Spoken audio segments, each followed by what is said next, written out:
నమస్తే. ఎన్నో ఆధ్యాత్మిక కార్యక్రమాలు నిరంతరం ఛానల్‌లో ప్రసారం అవుతూనే ఉంటాయి. మీ నుంచి కూడా అశేష స్పందన వస్తోంది. ఇందులో భాగంగా న్యూ ఇయర్ వచ్చింది అంటే మొట్టమొదటిగా మనం జరుపుకునే పండుగ సంక్రాంతి. పెద్ద పండుగ, అతి పెద్ద పండుగ, ఆనందోత్సాహాల మధ్య అటు రైతులు, ఇటు ఉద్యోగులు ప్రతి ఒక్కరూ కూడా ఇంట్లో ముగ్గులతో గొబ్బెమ్మలతో ఇలా రకరకాలుగా 3-4 రోజుల పాటు ముక్కనుమ కూడా చేసుకుంటారు. కొన్ని ప్రాంతాల్లో చేసుకోరు. 3 రోజుల పాటైతే ఖచ్చితంగా చేసుకునే పండుగ. అల్లుళ్ళ పండుగ. ఇలా చెప్పుకుంటూ పోతే ఎన్నో సందర్భాలుంటాయి ఈ సంక్రాంతిలో. ఈ సంక్రాంతికి సంబంధించి పూర్తి విశ్లేషణ ఇవ్వటానికి నాతో పాటు ఉన్నారు రఘుప్రియ గారు, ప్రముఖ ఆస్ట్రాలజిస్ట్, అలాగే సైకియాట్రిస్ట్ కూడా. మీకు ఏదైనా ప్రాబ్లమ్స్ ఉన్నా, ఆస్ట్రాలజీకి సంబంధించి ఎటువంటి ప్రాబ్లమ్స్ ఉన్నా తప్పకుండా మీట్ అవ్వచ్చు. స్క్రీన్ మీద కనపడే నెంబర్‌కి కాల్ చేయడం ద్వారా. నమస్తే అండి. భోగి అయిపోయింది, సంక్రాంతి అయిపోయింది. చాలా చక్కగా చాలా విశేషాలు వివరించారు. ఇక కనుమ.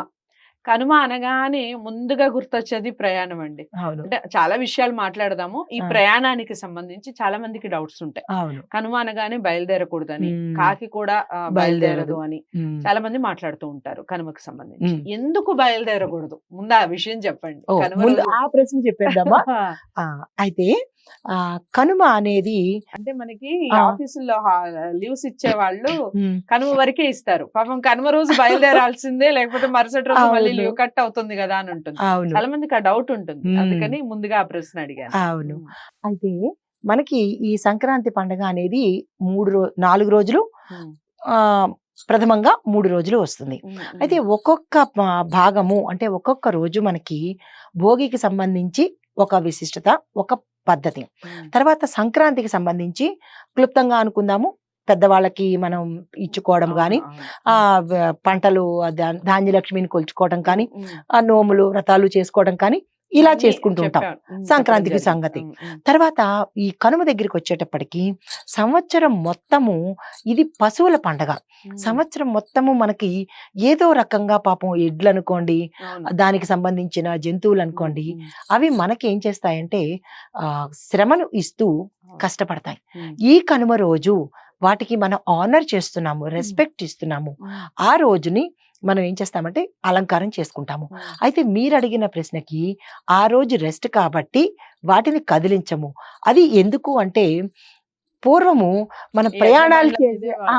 రైట్. రైట్. పూర్వం ప్రయాణాలు ఇప్పుడు మనలాగా కార్లును అవి హ్మ్. లేవు హ్మ్. కాబట్టి, హ్మ్. అప్పుడు కూడా వాటిని శ్రమ పెట్టడం ఇష్టం లేక, ఆ ఒక్కరోజు అవునండి. ఈరోజు ఈరోజు మీరు రెస్ట్ తీసుకోండి హ్మ్. అని చెప్పి, మరి అవే ప్రయాణానికి లేనప్పుడు మనం ఎలా పెడతాం ఊర్లు? హ్మ్. అందుకని చెప్పి అల్లుళ్ళను కానీ, ఇంటికొచ్చిన బంధువులను కానీ, హ్మ్. ఆ రోజు పంపించేవారు కాదు. అది ఒక హ్మ్. ఆహ్, కారణము. హ్మ్. రెండో కారణం ఏంటంటే 3 రోజుల పండగ తర్వాత 4గో రోజే వెళ్ళడం అనేది మంచిది కాదు అన్న హ్మ్. ఉద్దేశంతో, హ్మ్. అంటే చవితి 4 వస్తుంది కదా! హ్మ్. హ్మ్. పాడ్యమి, విదియ, తదియ, చవితి అంటే తిథి గురించి చెప్పట్లేదు. హ్మ్. 4గవ సంఖ్య గురించి. హ్మ్. 4గవ సంఖ్య గురించి. ఆ రోజు ప్రయాణాలు నిషిద్ధము, మంచిది కాదు అన్న ఉద్దేశంతో హ్మ్. అప్పట్లో అది పాటించేవాళ్ళు. దాన్ని ఏం చేశారంటే ప్రాస కలిసింది కదా అని కనుమ రోజు కాకి గూడా వెళ్ళదు అని వెళ్ళదు. అంటారు. అవును. ఇప్పుడు మనం ఇప్పుడు వెళ్ళొచ్చండి? అక్కర్లేదు. ఇప్పుడు అలా అక్కర్లేదు. వెళ్ళొచ్చు. వెళ్ళొచ్చు ప్రయాణాలు. ఓకే. ఇప్పుడు ఎడ్ల బండ్లు ఎక్కడున్నాయి అసలు? హ్మ్. లేవు కాబట్టి అది అలా ఇప్పుడు అదే అప్పట్లో ఎడ్ల నానుడి. బండ్లను కూడా పిల్లలు విచిత్రంగా చూస్తున్నారు. ఇదేదో ఒక అవును. హిస్టారికల్ ప్లేస్‌లని మనం వెళ్ళినప్పుడు ఎలా చూస్తామో, ఎడ్ల అవును. బండ్లు కనపడితే పిల్లలు అంత ఆనందంగా హ్మ్. చూస్తున్న కాలం వచ్చేసింది అది. నిజంగా. ఇది హ్మ్. ఎద్దులకి గాని, ఆ జంతువులకి గాని రెస్ట్ ఇచ్చే సమయం కాబట్టి, హ్మ్. అందుకని కనుమ రోజు బయలుదేరొద్దు అని పెద్దలు చెప్పారు తప్ప, దాన్ని ఇప్పుడు గూడా మన ఆఫీసులో ఎగ్గొట్టేందుకు వాడుకుంటున్నాము అంటే, అది అంత అవసరం లేదు. ఎలాగో సెలవులతో పాటు కలిసొస్తుంది అనుకుంటే ఇట్స్ ఎంజాయబుల్. ఓకే. కానీ అదైతే మనం పాటించాల్సిన పని లేదు. రైట్. కొంతమంది 4గో రోజు వెళ్ళకూడదు అని హ్మ్. అనుకుంటారు కాబట్టి, హ్మ్. హ్మ్. అది కూడా ఒక కారణం అయి ఉంటుంది. అది. రైట్. అంతేగాని ఇక హ్మ్. మనం ఎడ్లకి సంబంధించి హ్మ్. ఇది రైతుల పండుగ, అతి పెద్ద పండుగ. హ్మ్. మనకి పంట చేతికొస్తుంది. అవును. సంక్రాంతికి సంబంధించి మాట్లాడున్నాం ఆల్రెడీ. హ్మ్. ఇక ఎడ్లు ఆ! ఏ రకంగా పూజింపబడాలి ఆ! ఆ రోజున? ఆహ్, దానివల్ల వచ్చే ఫలితం ఏ విధంగా ఉంటుంది? తప్పకుండా. ఎడ్లని ఎందుకు పూజించాలి? దానికి యాహ్! సంబంధించి చెప్పండి. తప్పకుండా. అయితే ఈ సంక్రాంతి పండగ అనేదే రైతుల కోసం ప్రత్యేకించిన పండగ. హ్మ్. పల్లెటూర్లలోనూ వాళ్ళు కష్టపడి వాళ్ళ కోసమే ప్రత్యేకమైన పండగ ఇది. సూర్యుడు రాశి మారుతూ ఉంటాడు. ఇప్పుడు భూదేవి కూడా పులకించే సమయము, ప్రకృతి కూడా పులకించే సమయము ఇది. దక్షిణాయనం వెళ్ళిపోయి ఉత్తరాయణంలోకి వస్తుంటాము. చిన్న చిన్న చలిలు కూడా దాటుకుంటూ వచ్చే సమయము. అందుకని ఇది ఏంటంటే ప్రత్యేకంగా రైతులకి సంబంధించింది. రైతులకి ప్రాముఖ్యత ఇచ్చేది ఎవరు? రైతులకి సహాయపడేది ఎవరు? జంతువులు, అంటే ఎద్దులు అన్నమాట. సో ఈ ఎడ్లను కనుక అంటే పొలానికి సంబంధించి వ్యవసాయానికి సంబంధించిన ప్రతిదాన్ని మనం గౌరవించుకోవడం అనే సాంప్రదాయంగా ఆ రోజు ఎడ్లని శుభ్రంగా కడిగి పసుపు రాసి బొట్లు పెట్టి వాటికి మనం గౌరవప్రదమైన స్థానాన్ని ఆ రోజు ఇస్తామన్నమాట. దానితో పాటుగా కొంతమంది ఏం చేస్తారు, ఆ ఎడ్ల కొమ్ముల్ని షార్ప్ చేసి యథాశక్తి ఎవరెవరు దాన్ని బట్టి రంగులు వేస్తారు. కొంతమంది కొమ్ములకి తొడుగులు తొడుగుతారు. వెండి తొడుగులు, ఇంకా బాగా ఉన్న వాళ్ళు బంగారపు తొడుగులు, కొంతమంది ఇత్తడి తొడుగులు కూడా మంచి నగిషి పెట్టి ఆ 2 కొమ్ములకి ఆ రోజు వాళ్ళు ఆనర్ చేసి పూజ చేసుకుని ఆ కొమ్ములకు తొడుగుతారు అనమాట. దాన్ని బట్టి దాని అలంకరణను బట్టి మనం అనుకోవచ్చు, ఓ ఈ రైతు భలే డబ్బున్నగల రైతు అని అనుకోవచ్చు. కొంతమంది బంగారం తొడుగులు, వెండి, ఇత్తడి ఇట్లాగా వాటికి అలంకారం చేసి వాటిని పూజించి వాటికి ఇష్టమైన, అంటే ఇప్పుడు ఈ రోజు ఏం చేస్తారంటే ముందు రోజు వాళ్ళు పొలానికి కత్తి పట్టుకుని వెడతారు. కత్తి పట్టుకుని వెళ్ళి ఏం చేస్తారంటే మారేడు, నేరేడు, మద్ది ఇలా ఔషధాలకు సంబంధించినటువంటి మొక్కలు కాదు, ఆ చెట్ల తాలూకా బెరళ్ళు కొట్టి వాటిని తీసుకొచ్చి పొగ వేసి ఆ ఆకులతో వీటికి నైవేద్యం పెడతారనమాట. ఆకుల్ని తినిపిస్తారు. ఔషధమైన మొక్కల ఆకులను తినిపించి ఈ బెరళ్ళు ఉంటాయి కదా, ఆ కలపతో పొగ వేస్తారు. ఎందువల్ల అంటే ఈ సంవత్సర కాలంలో ఆవులకి అంటే ఎద్దులకి ఏవైనా ఇంటర్నల్ గా జబ్బులు ఉన్నా కానీ, లేదా వాటి చర్మానికి సంబంధించి చిన్న చిన్న ఇన్ఫెక్షన్స్ ఉన్నా కానీ వీటితో పోతాయి అనే ఉద్దేశంతో ముందు రోజు వెళ్ళి వాళ్ళు ఈ కలపను తీసుకొచ్చి ఈ ఎడ్లకి పూజ చేస్తారు. ఆడవాళ్ళైతే పసుపు కుంకుమలు పెట్టి పూజ చేసుకుంటారు. దానికి గజ్జెలు కూడా కడతారనమాట. కట్టి వాటికి ఇష్టమైన పదార్థాన్ని నివేదన చేస్తారు. ఇలా చేయడం వల్ల గంటలు, కొత్త బట్టలు కూడా వేస్తారు. కొత్త చీరలు, కొత్త బట్టలు వాటి మీద కప్పుతారనమాట. అంటే ఆ రోజు మనం వాటికి ఇచ్చే గౌరవము సంవత్సరం పాటు మనకి పోషణ ఇస్తోంది కాబట్టి ఆ రోజు మనం వాటికి ఆనవాయితీగా మనం ఈ పండుగని జరుపుకుంటాం అనమాట. అల్లుళ్ళ సంగతి తేల్చేయండి.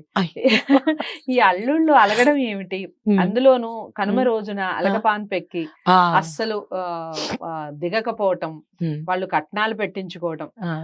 కొన్ని ప్రాంతాల్లో అయితే మినపగారె చాలా ఫేమస్. మినపగారెలు వండి అల్లుళ్ళకి కంపల్సరీ పెట్టాలి అనుకోవడం ఏమిటి? దాని వెనకాల ఉన్నటువంటి హిస్టరీ ఏమిటి చెప్పండి. తప్పకుండా. అయితే ఇది చాలా సరదాగా చిలిపిగా ఉంటుంది. అయితే అప్పుడు కొత్తగా పెళ్ళైన వాళ్ళు, అంటే కొన్ని నెలల క్రితం పెళ్ళైన కొత్త అల్లుళ్ళు ఉంటారు కదా, వాళ్ళకి ఇది ఒక రకమైన ముచ్చట అన్నమాట. అత్తవారింటికి రావడము, బట్టలు పెట్టడము, నా కూతురికి అల్లుడికి బట్టలు పెట్టడము. అంటే ఇంకొక రకంగా చెప్పాలంటే అత్తగారు మామగారు కాకా పట్టే పండగ అన్నమాట ఇది. ఇది అత్తగారు మామగారు కాకా పెట్టే పండగ అని మీరు చెప్తున్నారు. కానీ పాపం కొన్ని ప్రాంతాల్లో ఆ పండగలు వస్తుంటే భయపడే సందర్భాలు. ఏ కోరికలు కోరతారో అల్లుళ్ళు, ఎలా తీర్చాలి, డబ్బులు కూడా లేవు కదా అని ఆలోచించే సందర్భాలు ఉంటాయి. అంటే ఇదేంటంటే అల్లుళ్ళకి అంటే మన గౌరవం చేసుకోవటంతో పాటుగా కొత్త పదార్థాలు అవి కొత్తగా పండిన పంటను పెట్టడము. ఇప్పుడు మనం అల్లుడు అంటే జనరల్ గా శ్రీమన్నారాయణతో పోల్చుకుంటాము పెళ్లిల్లో కూడా. కానీ ఆ మర్యాద అల్లుళ్ళు కూడా నిలుపుకోవాలి. మనకేదో బుజ్జగిస్తున్నారు, మనకి అలక తీరుస్తున్నారు అని చెప్పి గొంతెమ్మ కోరికలు కోరుకోవడం కూడా కొత్త అల్లుళ్ళకి ప్రత్యేకించి ఇది సభ్యత కాదు. ఎందుకంటే మామగారు అంటే తండ్రితో సమానము కాబట్టి వీళ్ళు మిమ్మల్ని విష్ణుమూర్తితో ఎలాగైతే చూసుకుంటున్నారో మీరు కూడా వాళ్ళని అట్లాగే చూసుకోవాల్సిన బాధ్యత ఉంటుంది. ఇది ముచ్చటైన పండగ కాబట్టి వీళ్ళ యథాశక్తి వాళ్ళు ఏంటంటే అందరూ రావడము, కొత్త అల్లుడు కదా అలకెక్కాడు, బావగారులు అయితే మా బావగారు అలిగారు అని చెప్పి మరదళ్ళు ఆట పట్టించడము. అంటే ఇదంతా ఒక చిలిపి వాతావరణాన్ని, అన్యోన్యతను పెంచే పండగ అనమాట ఇది. అయితే అల్లుడు గారు అలిగారు అని అనడం, ఆయన కొంచెం మూతి అటు తిప్పుకోవడం, అంటే ఇదంతా ఒక రకమైన ముచ్చట తప్ప దాన్ని వీళ్ళు ఇది నా హక్కు అని ఏ కొత్త అల్లుడు అనుకోవద్దు. ఇది హక్కు కాదు, ఇది ఒక బాధ్యత, ఆనందము, ఇది బాధ్యత అనమాట. ఆ ముచ్చటని ఎంజాయ్ చేయాలి కానీ దాన్ని వీళ్ళకి గుదిబండగా చేస్తే అది సంస్కారం కాదు. అయితే ఈ కొత్త అల్లుడు కోసమని ముచ్చట కోసం వీళ్ళు పండగలకి బట్టలు పెట్టడము, అక్కడి నుంచి మనకి ఆనవాయితీ వస్తుంది అనమాట. ఇప్పటికీ కూడా మన ఇంట్లో మాకు కూడా బట్టలు పెట్టడం అనేది ఆనవాయితీ. ఏదో ఒకటి ఎంతో కొంత వాళ్ళ శక్తి కొద్దీ అల్లుడికి, కూతురికి, మనవలకి, వాళ్ళ ఏజ్ గ్యాప్ని బట్టి వాళ్ళ కుటుంబం ఎంత పెరిగిందా అంత అందరికీ కూడా బట్టలు పెట్టుకోవడం అనేది ఒక సంప్రదాయం అనమాట. ఈ సంప్రదాయము రాను రాను ఒక పెద్దగా అయ్యింది. కొంతమందికి అది పీక మీదకి వస్తుంది, కొంతమందికి సరదాగా కూడా ఉంటుంది. కానీ ఇది ఆచరించాలి అని నియమమేమీ కాదు. కాకపోతే ఇది సరదాగా చేసుకుంటే అన్యోన్యం పెరుగుతుంది, బంధాలు బలపడతాయి అని అంతే. కనుమ ఏ విధంగా జరుపుకోవాలి, కనుమకి సంబంధించిన విశిష్టత ఏమిటి, కనుమ రోజు ఎలా ఉండాలి, ఎందుకు మనం పశువుల్ని, మనం రోజు వాడుకునే పశువుల్ని, పొలాలకి తీసుకెళ్లే పశువుల్ని ఏ విధంగా పూజించుకోవాలి, దాని వెనకాల ఉన్నటువంటి చరిత్ర ఏమిటి, ఈ విషయాలన్నీ తెలుసుకున్నాం కదా.